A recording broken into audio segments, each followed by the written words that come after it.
옛날 유럽이나 미국에서는요, 공개 처형이 무슨 큰 행사처럼 열렸다고 해요. 근데 진짜 놀라운 건 처형장에 모인 사람들이 사형에 쓰인 교수형 밧줄을 보고 와, 저거 신비한 힘이 있는 물건이다. 이렇게 믿고 막 서로 가지려고 했다는 거예요. 아니, 죽음이랑 관련된 불길한 물건이 어떻게 행운의 상징이 될 수 있었을까요? 오늘 이 기괴한 미신의 역사를 한번 제대로 파헤쳐 보겠습니다. 1882년에 나온 잡지의 한 문장이 이 모든 상황을 딱 보여주죠. 불길한 밧줄이 이로운 특성을 가졌다. 이 부분이 정말 역설적이고 흥미롭지 않나요? 어떻게 사람 목숨을 끊는 끔찍한 도구가 반대로 사람을 돕는 물건으로 여겨질 수 있었을까요? 네, 바로 이 질문이 오늘 우리가 풀어볼 핵심입니다. 죽음의 상징이 어떻게 희망의 상징으로 탈바꿈할 수 있었는지. 그 배경에 깔려있던 당시 사람들의 심리, 그리고 시대적인 상황을 한번 깊숙이 들여다보겠습니다. 자, 그럼 가장 강력한 사례부터 바로 시작해볼까요? 바로 그 유명한 교수형 밧줄 이야기입니다. 교수형 밧줄이라는 물건 하나에 정말 극단적인 두 얼굴이 있었던 거죠. 한쪽에서는 공개 처형의 도구, 그야말로 파멸의 상징이었는데 다른 한쪽에서는 이걸 행운의 부적으로 여기고 심지어 두통이나 열을 내리는 치료제라고 생각했다는 거예요. 사형 집행인들은 이걸 잘라서 팔기까지 했다니 정말 기가 막힌 모순이죠. 그럼 대체 어떤 사람들이 이 밧줄을 그렇게 찾아다녔을까요? 도박하는 사람들은 이 밧줄 조각만 있으면 행운이 자기 편이 될 거라고 굳게 믿었고요. 몸이 아픈 사람들은 이걸 머리에 두르면 신기하게 두통이나 열이 싹 난다고 믿었죠.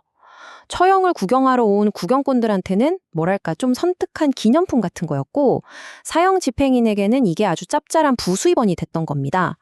그런데요, 이런 믿음이 교수형 밧줄에만 있었던 건 아니었어요. 이건 훨씬 더 거대한 패턴의 일부였습니다. 자, 이제 끔찍함 속에서 어떻게든 희망을 찾으려 했던 그 기이한 의술의 세계로 한번 들어가 보시죠. 사실 수백 년 동안 시체의학이라는 게 있었어요. 말 그대로 사람이나 동물의 유해를 약으로 쓰는 건데 이게 충격적일 정도로 아주 흔한 일이었다고 합니다. 그러니까 교수형 밧줄은 그냥 빙산의 일각이었던 거죠. 당시 사람들이 대체 어디까지 갔는지 한번 보세요. 와, 진짜 믿기지가 않죠? 고대 로마에서는 뇌전증을 고친다고 검투사가 흘리는 따뜻한 피를 마셨대요. 17세기 영국 왕실에서는 왕의 영약이라는 이름으로 사람의 두개골 가루를 약으로 먹게도 했다고 하고요.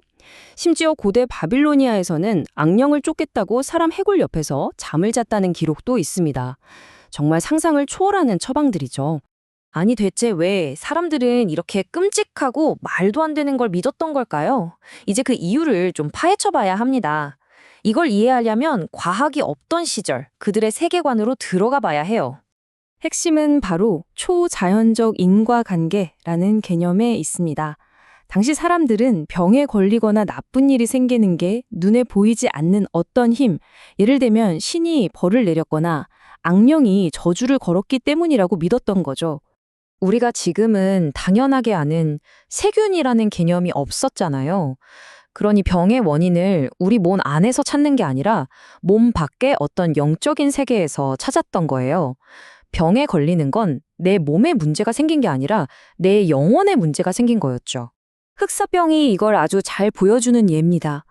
14세기에 흑사병이 유럽을 덮쳤을 때 사람들은 원인을 전혀 몰랐어요. 속수무책이었죠. 그래서 이건 신이 우리에게 내린 벌이다 라고 생각하게 된 겁니다.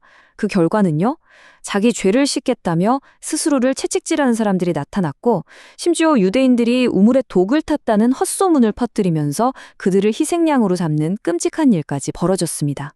이런 믿음이 널리 퍼질 수 있었던 데에는 또 다른 중요한 배경이 있습니다.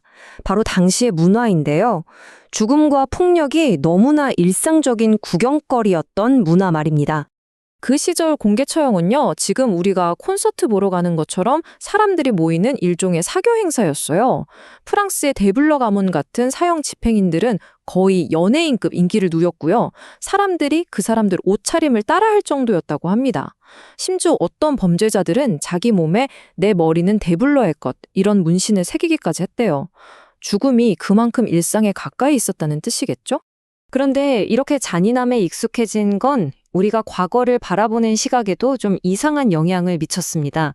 특히 우리가 흔히 암흑시대라고 부르는 시기에 대한 어두운 신화를 더 부풀리는 데 한몫했죠. 여기서 아주 재미있는 사실 하나가 드러납니다. 고문대나 엄지손가락 조이는 기구 같은 건 실제로 있었던 게 맞아요.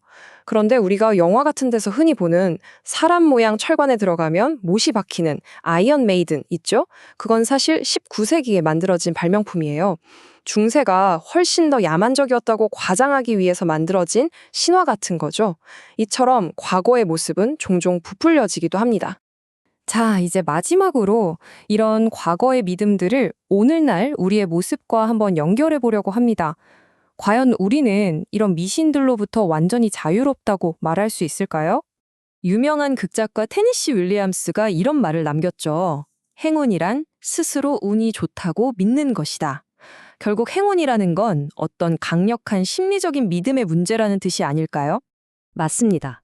교수형 밧줄이던 검투사의 피든 그 모든 귀괴한 믿음의 본질은 결국 같아요. 도무지 통제할 수 없는 불확실한 세상 속에서 어떻게든 희망 한 조각을 찾고 내 삶에 대한 통제력을 조금이라도 갖고 싶었던 사람들의 필사적인 몸부림이었던 거죠.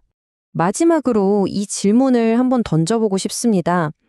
지금 우리가 너무나 당연하게 여기고 믿는 것들 중에 먼 미래의 사람들이 돌아봤을 때, 와, 저 시대 사람들은 저런 기괴한 미신을 믿었대 라고 말하게 될 것은 과연 무엇일까요? 한 번쯤 생각해 볼 만한 문제인 것 같습니다.